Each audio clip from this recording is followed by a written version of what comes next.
Hey everybody, welcome to Board Game Heaven. My name's Raymond, and in this video I'm taking a look at Terrorscape by Jeffrey CCH, published by Ice Makes. Terrorscape is a hidden movement and deduction game for 2 to 4 players, which plays in about half an hour to an hour for ages 14 and up. And in this game, one player plays a killer in a slasher movie, and the other players play 3 survivors trying to survive the night and get out of the house by finding enough keys to unlocking all the doors they need to escape, or try and fix a radio to call the police and then hold out long enough for the police to arrive. And before I explain the rules and share my thoughts on the game, I'd like to ask you to please hit that subscribe button if you haven't subscribed already. That really helps the channel. And if you'd like to support what I do, there's also a Patreon page in the description below. And for less than a cup of coffee a month, you can support me as well. And you will get your name in the credits. You will get early access to all of my videos, access to Patreon exclusive contents, and you'll also save up for the Board Game Heaven enamel pin. All right, let's set up a game and see how it plays. To set up a game of Terrorscape, first you need to build the house that functions as the divider between the killer and the survivor's boards. You've seen that during the start of this video. I've just put the roof in the middle here because that's the only thing that you really need to put things on. The rest is basically just a divider so that the killer can see the survivor's board and vice versa. Then the surviving players, whether you're playing a 2, 3, or 4 player game, the survivors always play with 3 characters that you divide amongst the players. You pick which ones you want to play. So let's say we want to play Anna here, which has this tile, and that's a character on one side and a wounded character on the other side. And you put that on top of the dividing screen in these spots. So let's say we're also playing with a Johnson here and Sophia, and then you just return the other characters to the box. You take their miniatures and you clip the corresponding color to their base. So these are the 3 characters we're playing with, and these 2 can be returned to the box. Both the killer and the survivor players have a tray that comes in the box that holds all of the components they need to have. I've taken, of course, several out already to set up the game. There are also some tiles and cards that you will be using for different game variants, and I'll leave those for you to discover. There's 3 additional game variants that you can play. Then the survivors also take their matching character card, which has their portrait, their name, and their special ability here printed on it, and there's a bit of a text bio on the other side. So you just take the correct 3 survivors, return the rest to the box. And there's 3 of these inventory boards, which look like this, and you kind of just connect them like so to your character board, and that is now your inventory. You have room for 3 items, and just put those on the table in front of you. Sophia's card here says that she starts with Sophia's camera. So whenever a character has a starting item, you look through the item cards. There's a couple of those, and one is for Marco. He has a med kit, and the other is Sophia's camera. So you just take that and put that in her inventory already. Your tray will also have these skull tokens, which are used to track fear, and the killer will put them on these spots here, and that will track how scared you are, which is an important thing in the game, which I will explain later. The killer also has cards for each of these survivors, so you take, again, the appropriate ones, return the rest to the box, and you can just put them in your tray, and put the other ones so you can read them on these 3 spots, and they'll pretty much have the same information as on the survivors' character boards. Additionally, there is a trap token here, which has this bear trap and a +2. Just keep that nearby. You have these exclamation mark tokens and one explosion token, and the killer also has those, and a bunch of these barricade tokens, which are used to barricade doors, and both players will keep track of which doors are barricaded using those tokens on their maps. There are 5 of these cog tokens, and you just put them here next to the board, and those will be used to track the repairing of the radio right here. Then take the item deck, which is this deck with the magnifying glass on the back, these crates. Shuffle that and put that on the indicated spot on the board. Then take the key deck. There is one card with a colored key on the back. You just keep that. That goes on the bottom. Shuffle the rest and put that on top of that card on this spot. Keep the dice nearby within easy reach. Keep this escape token, this police car token nearby as well. And there's a board for tracking the killer's level here on the right, which has level 1 through 5. And you put this skull token on the first spot right here. And the killer's starting level is determined by which killer the killer player is playing as. So if you, for example, choose the butcher, then you take the corresponding killer board. So there's 3 boards in the game. You've got the butcher, the murderer, and the specter. And it will say here on the bottom what their starting level is. So for the butcher, the starting level is 5. So you just put this here on, or that's their strength actually, on 5. And you just take that board and keep that nearby for easy reference, and the rest can be returned to the box. On the mansion map, the killer always starts in spot G5 in the garden right here. So place a miniature there. There's 2 miniatures of the killers. So the killer player also puts their miniature over there. And the killer will track the location of the survivors if they can with tokens. So just put their corresponding tokens here. And again, the remaining ones can be returned to the box. Each side takes one of these turn reference boards with the killer's turn on one side and the survivor's turn on the other side for reference. So just keep that nearby.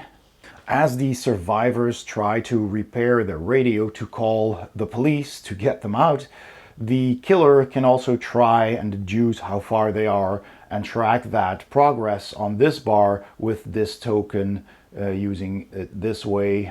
Of course, that is not open information, so that is guesswork. There are 2 of these stealth tokens. The killer has one in their tray, and so do the survivors.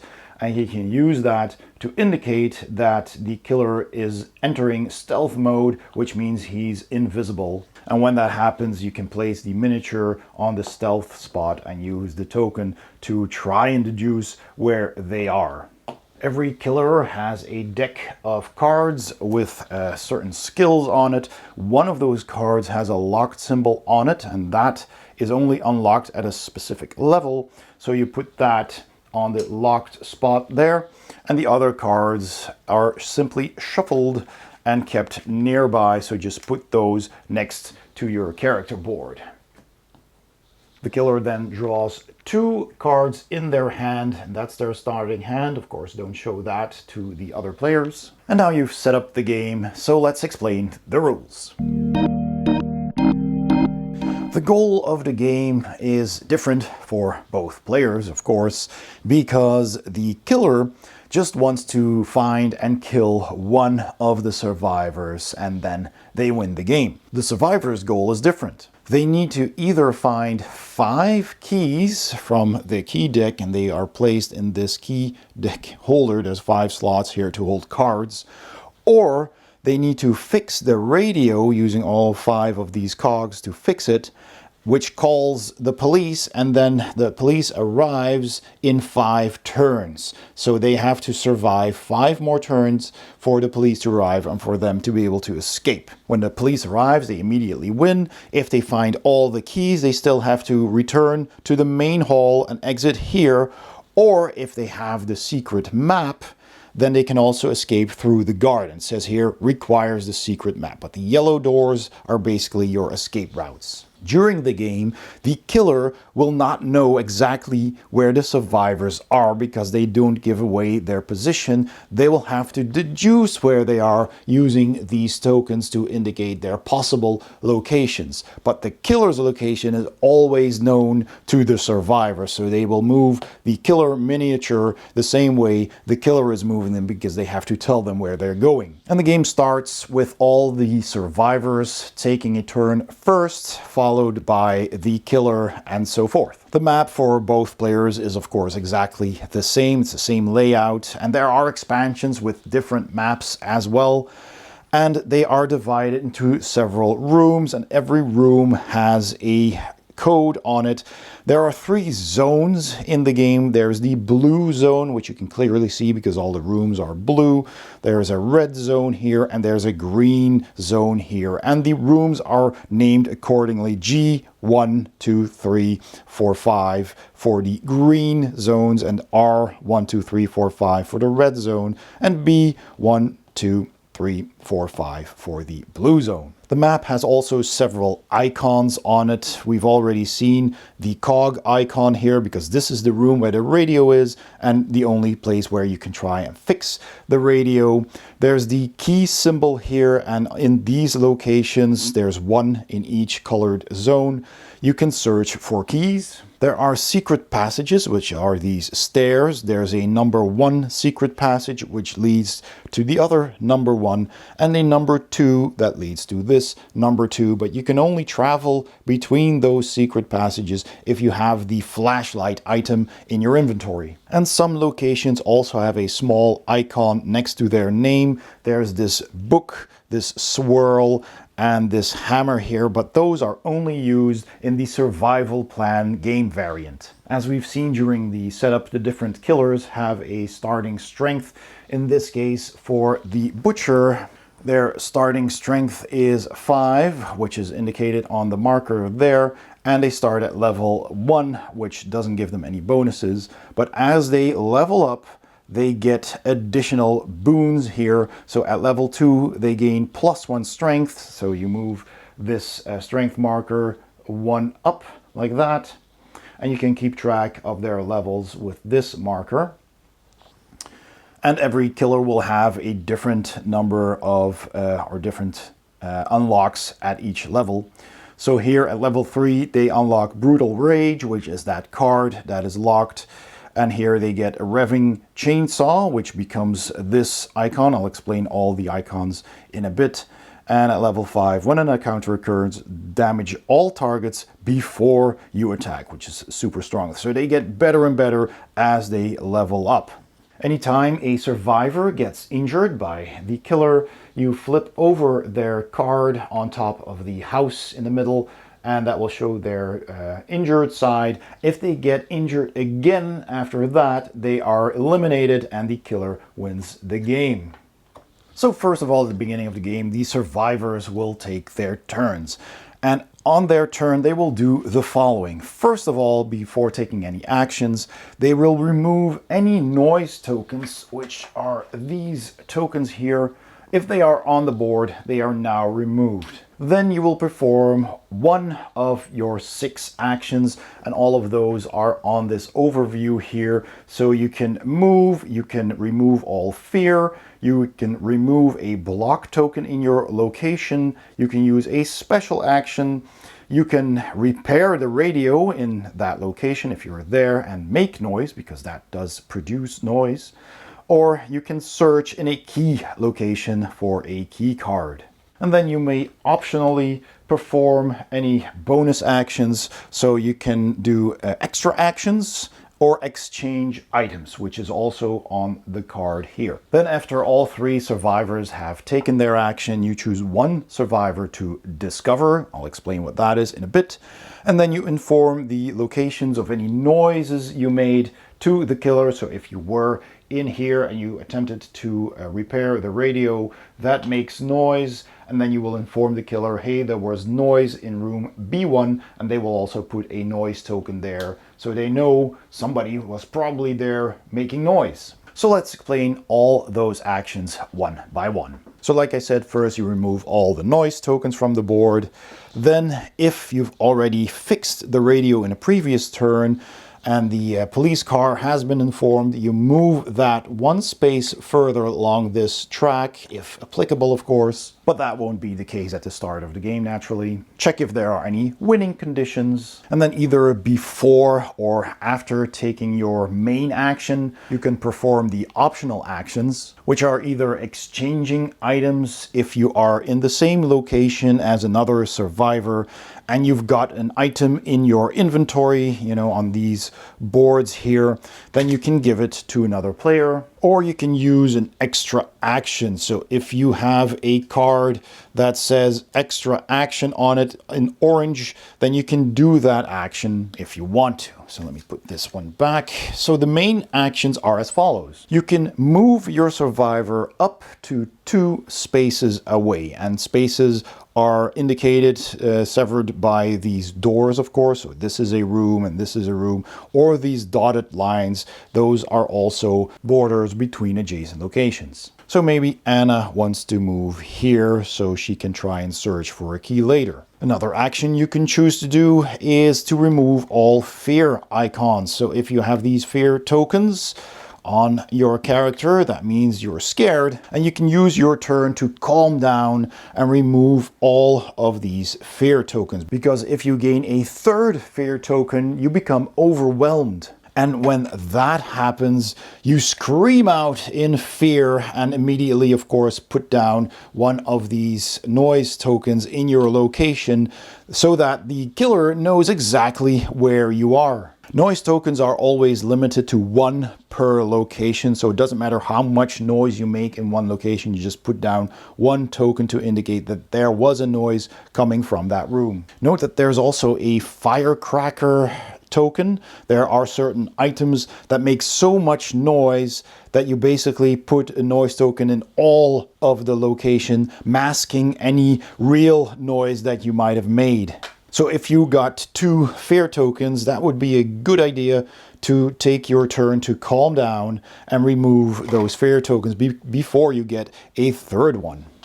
Another action you can choose to do is using a special action. So if your character has the special action keyword on their character board, you can take that action as well. A 4th action you can choose from is removing a block token in your location. So if you're in a location adjacent to that door that has been blocked, you can remove that from the board, which takes up your action. But when you do, then you have to inform the killer which block token was removed, because the killer will probably hear you breaking away those planks. And of course, a blocked passage prevents you from moving through those doors. If your character is in the living room over here, they can choose to spend their action to repair the radio. You simply take 1 of these tokens and put it on the radio spot there. And once all 5 of these cogs have been placed on the radio is repaired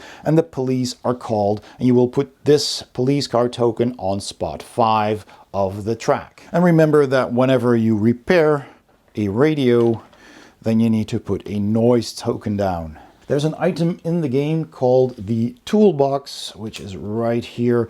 And if you have the toolbox in your inventory, let's take a look at that.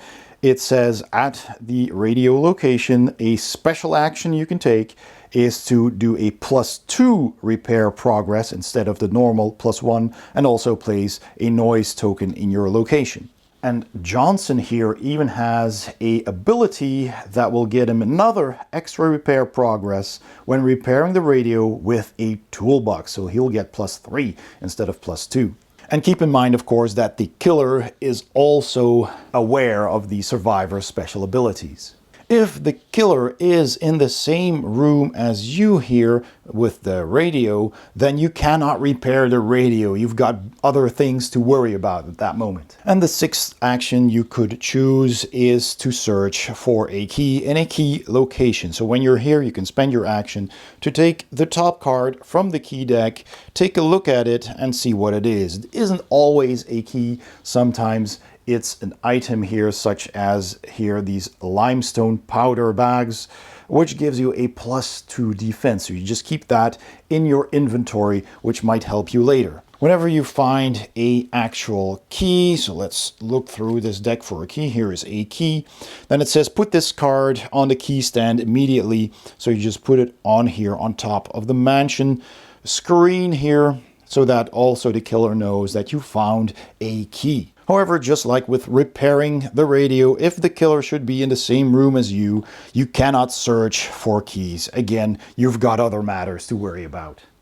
Now, anytime you perform an action and find a card that has this noise token in the top left corner of the card, that means that that action made noise, and you of course have to place one of those tokens in that room. But you don't have to inform the killer right away. You only do that at the end of all survivors' turns. And there are various types of cards in those decks, in the item decks. Some of them will have this infinity symbol in the bottom, and that means you can use this how many times you want. This just stays in your inventory until you either willingly discard it or give it to somebody else. But if it does not have that infinity symbol, such as the toolbox or the hatchet, then after using this, these cards are discarded. You can only use them once, and you can discard them here to this discard pile spot. And then after all the survivors have taken their one action and possibly some of their free actions, you choose one survivor to discover. And that means that survivor draws 2 cards from the discover deck, which is this one, and they can keep one of those and the other one is discarded. So you check which cards you get. You get a trap here and a hatchet, trap parts. So this has a special action that says place the trap token in your location, which gives you a +2 defense in the next attack here. So in that location only.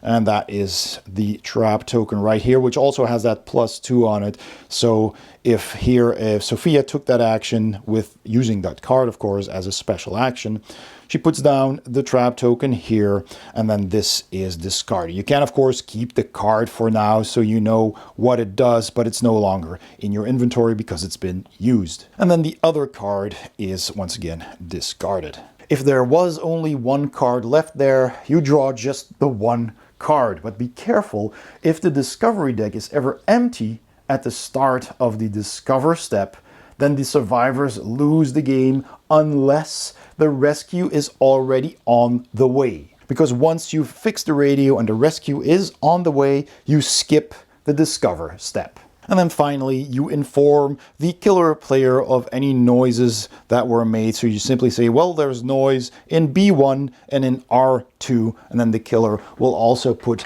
noise tokens in those same locations, giving them valuable information. And as an extra tool, you can also flip over these tiles once the noise tokens are removed at the start of the survivor's next turn by flipping these over, telling you that this was noise made during the last turn, which might also be very handy for the killer to remember. So then it's the killer's turn, and on their turn they will also go through a number of steps. First of all, if they were in stealth mode, they will reappear. So this is the stealth token. You simply inform the survivors where you are. So if the killer had been in stealth and been moving around somewhere and the survivors didn't know where they moved, then the killer can say, well, I went here. I'm currently in B3, and they can remove their stealth token. I usually just put it on their board and then remove it again. And the survivors will know, okay, so they went that way. We can put the miniature back there.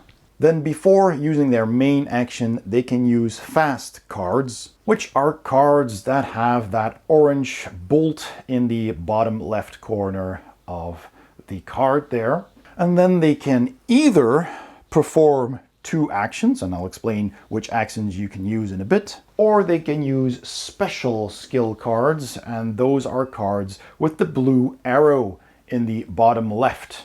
And after that, if there was no encounter with survivors, they can use a slow skill card, which are the cards with the green hourglass in the bottom left of the card there. But if there was an encounter, they cannot use slow skill cards. And after all of that, they draw 3 cards from their deck. So, like I said, first of all, you reappear if you were in stealth mode. And you simply inform the survivors where you are, like I said. If your character has any when reappearing abilities, such as the murderer here, which says, hey, when you are reappearing and you encounter any survivors, you get +3 strength this turn. So that depends on which killer you are playing. And if you do reappear, you get a free search action, which means you can look around the room to see if you find any survivors. And that does not count as an action. If no encounter occurred, you just continue your turn, but if encounter does occur, then you end the turn after that encounter. And I'll explain exactly how an encounter works out in a bit. So then, after reappearing, you can use any number of fast skill cards you would like. Again, with the orange lightning bolt icon here at the bottom. And pursue here says you can move 1 time. So you need to use cards to move as the killer. So if I use this card, I just put it on a discard pile right there. I can just put it next to my cards and I can move 1 step. So maybe I want to move here. And whenever the killer uses a skill card, they read it out loud for everyone to hear. And when you're moving, you also tell the survivors your path so they know exactly where you're going. And the killer must always execute all the steps on their skill cards when used. You can't skip any effects unless an encounter occurs. Now, some skill cards will have a cost, so let's just have a look at some of these cards here. So for example, this one here is the Revving the Chainsaw card.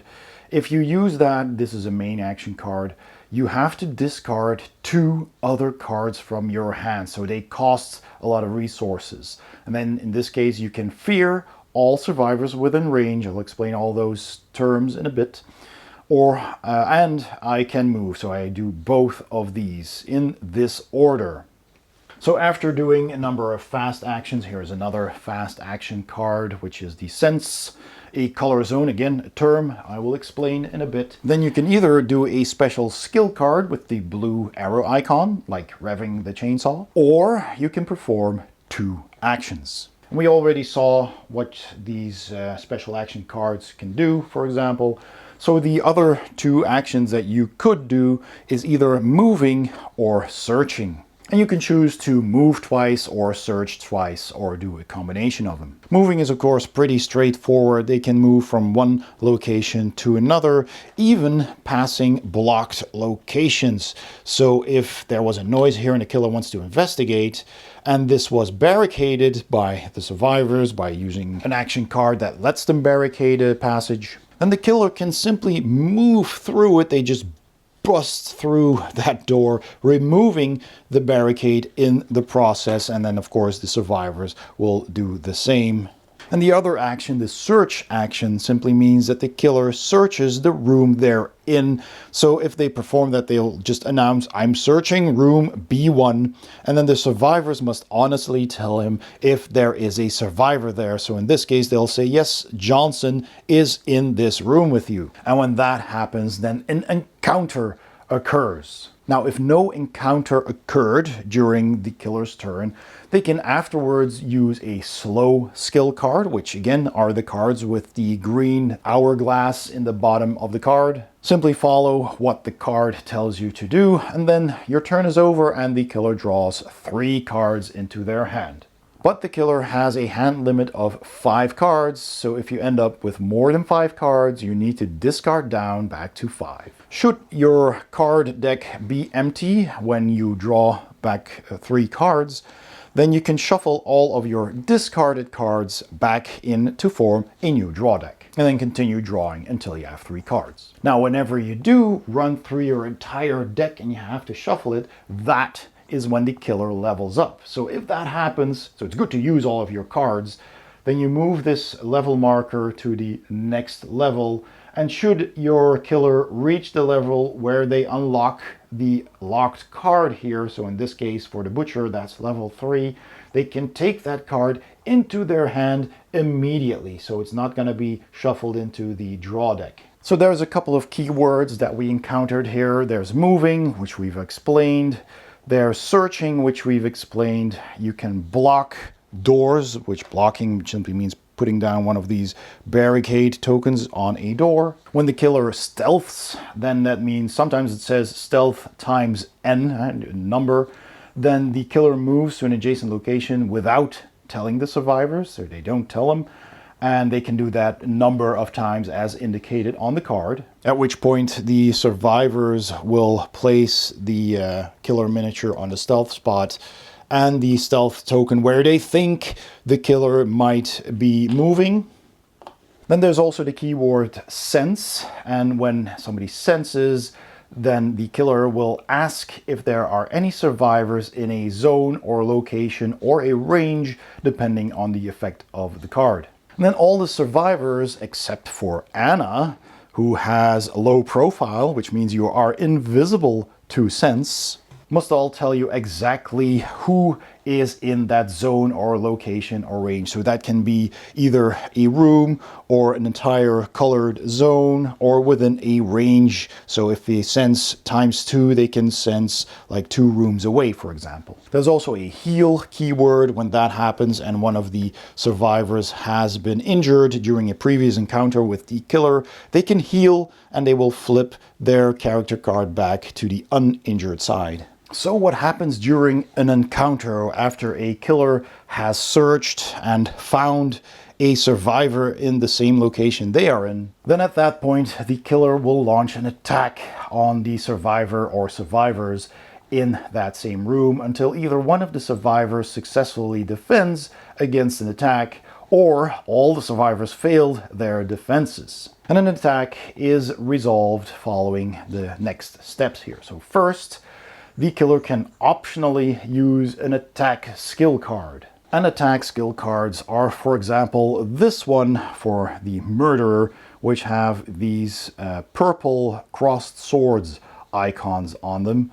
So these can be used during an attack. Then the survivor team chooses one survivor at the location to defend the attack of the killer. Of course, if there's only one present, then that survivor is going to defend. If that survivor happens to have an item that can help them defend, they may choose to discard that card to use it. So in this case, this will give +2 defense, and that is then discarded. Then you roll dice. First, you check if you had any fear tokens. So if Johnson there had a fear token, then you take the 4 dice minus any fear tokens. So if there's 1 fear token, one of those dice is not used. You roll them down the dice tower in the mansion divider, and you check how many points you roll. So this is a 3, this is a 1, this is a 0, plus the 2 we use from the item, which totals 6. And then you compare that to the current strength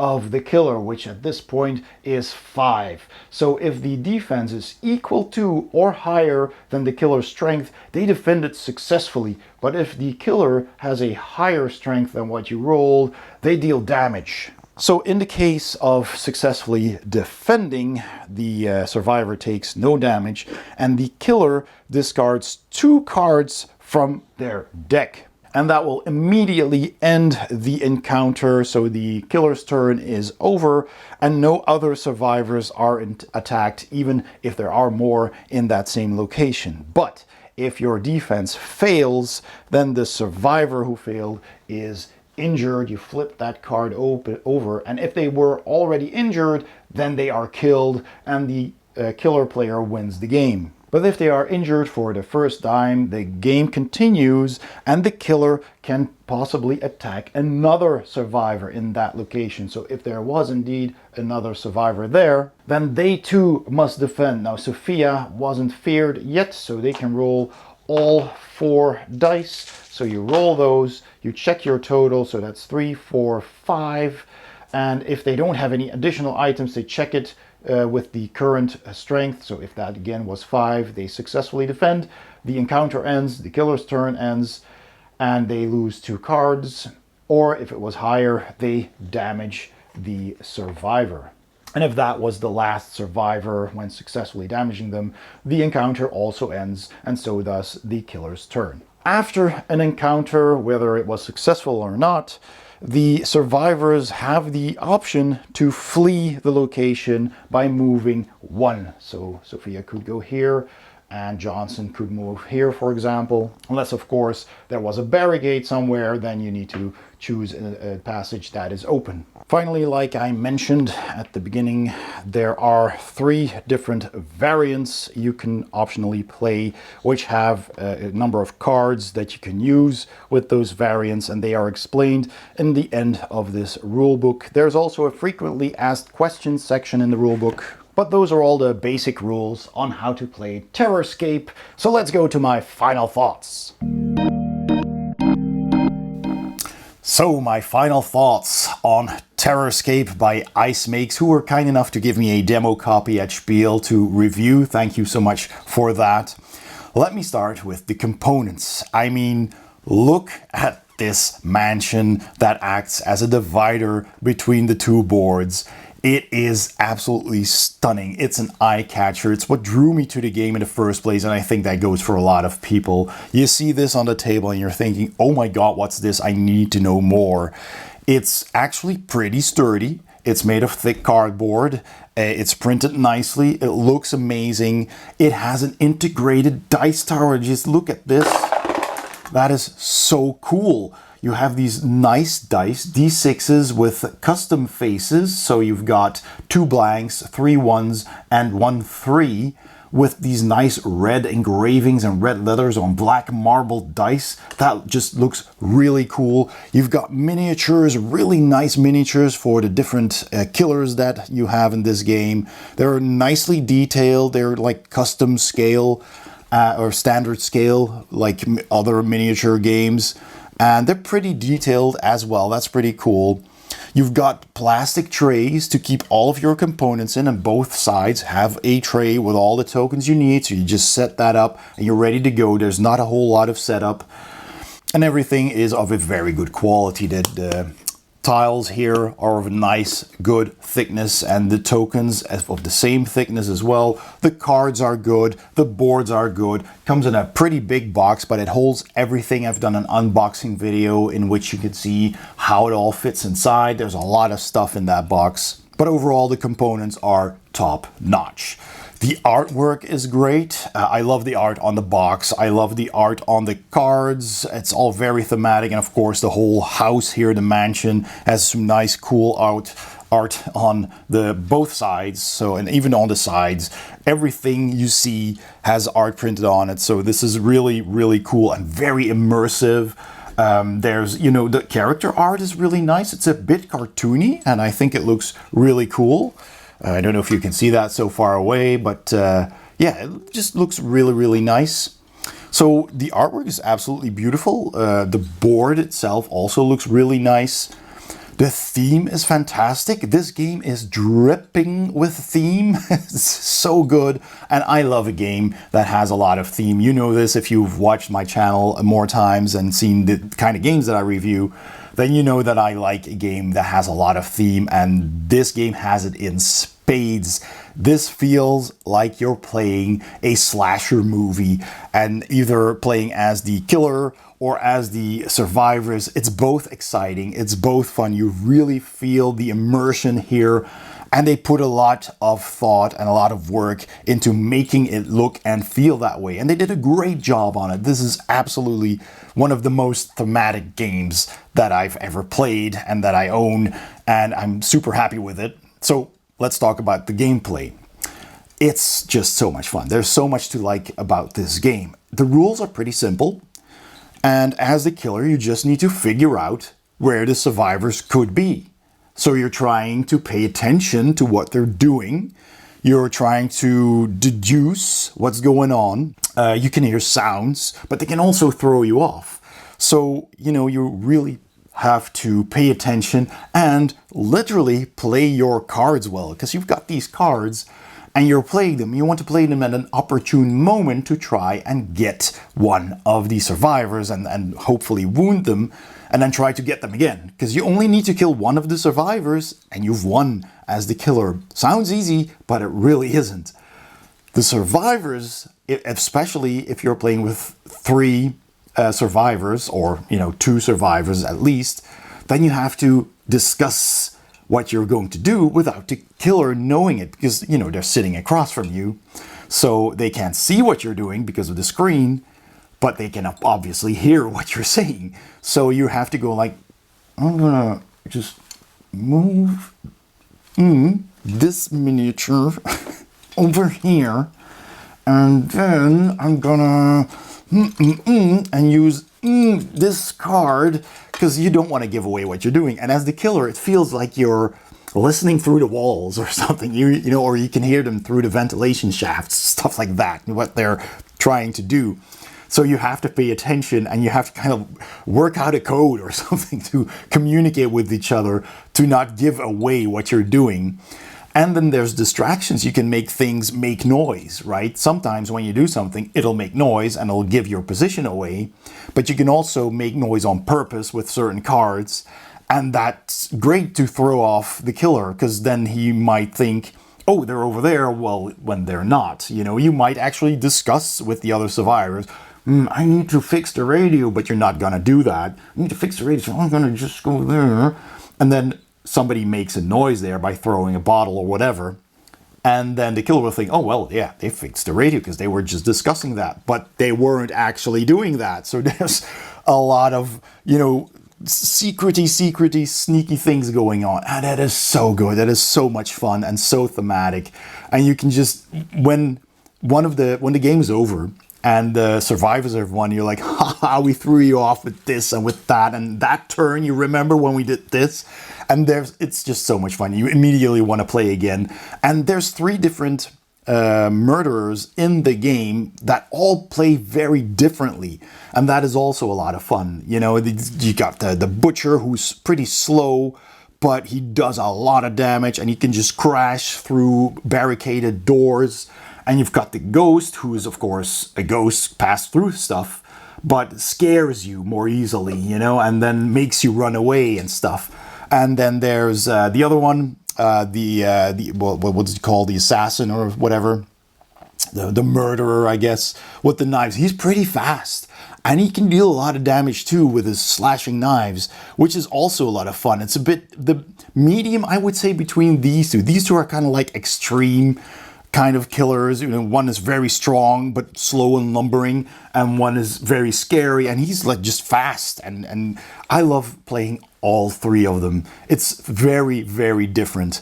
So that also adds to the replayability. Replayability is pretty good, even though you only have the one map, but there are expansions with other maps and with more killers. So if you want more replayability than what's in the base game, just get some of the expansions and you'll be playing forever. But even in the base game, with the 3 killers and the 5 different survivors you can choose from, because you can only play 3, there's already quite a lot of replayability. Of course, you're shuffling the decks of cards and different things will happen. You're taking different strategies, going to different rooms, whatnot. So the game will be totally different every time you play, which makes the replayability really good.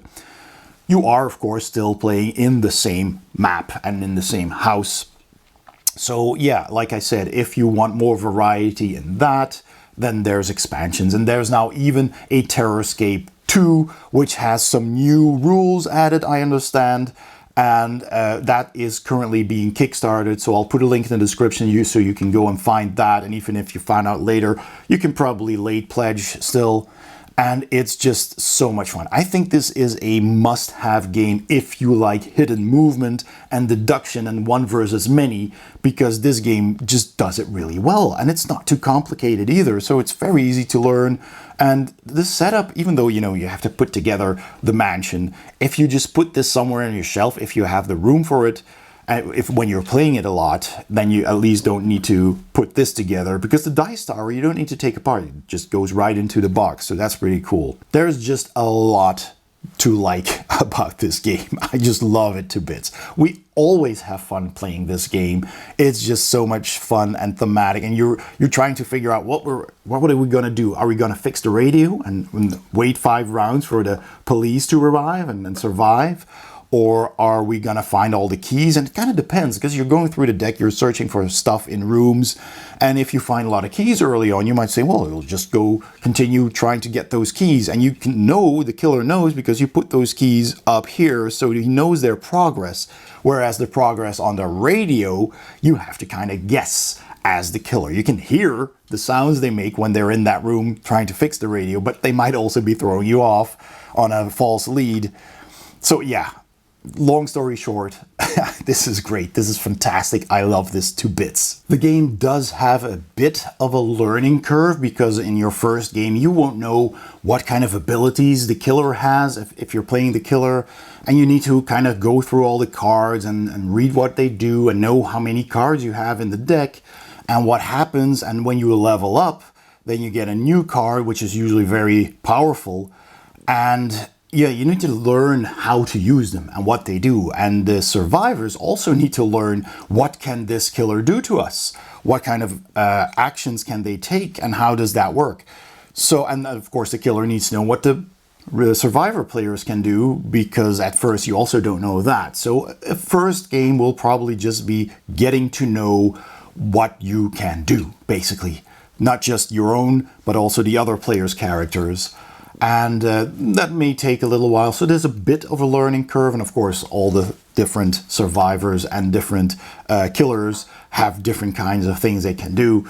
So it might take you a few games to get to know everything. But once you do, it's so much fun. It's just so much fun to level up the killer, to go further on that track, and then get that card that you want to add to your deck, because this card is going to destroy the survivor, and you just can't wait to draw it.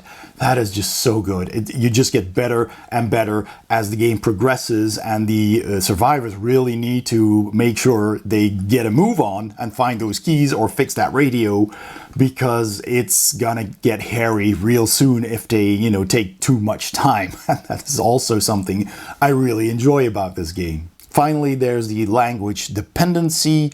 There is not a whole lot of text in this game, because it's mostly on the cards, and there's not a whole lot on the cards.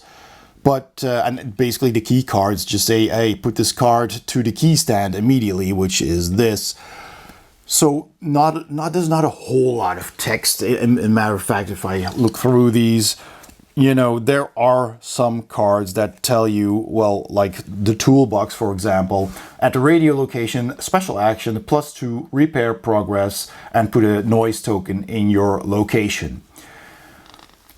If you can make out a +2 repair and the noise is indicated as the token, you kind of already know what it does. So it's not difficult, and there's not too many different cards either, because there's repeats of the cards in here. So if you have like a little crib sheet with translations, if you need it, then you can already play this game. But technically, of course, it is a language dependent game, because there's text on the cards, but it's not a huge obstacle. So just keep that in mind when deciding whether you want to pick up this game or not. So in the end, 2 huge butcher knives up for this game. It's so much fun. It's definitely something you need to try, and you might probably pick up if you enjoy deduction and hidden movement and theme and slasher movies. Then this is definitely a game you need to try. Anyway, if you enjoyed this video, also give it a thumbs up, and don't forget to subscribe if you haven't already. Please also check out my Patreon page by clicking the link in the description below, or the icon at the end of this video. Thank you so much for watching, and I'll see you next time on Board Game Heaven.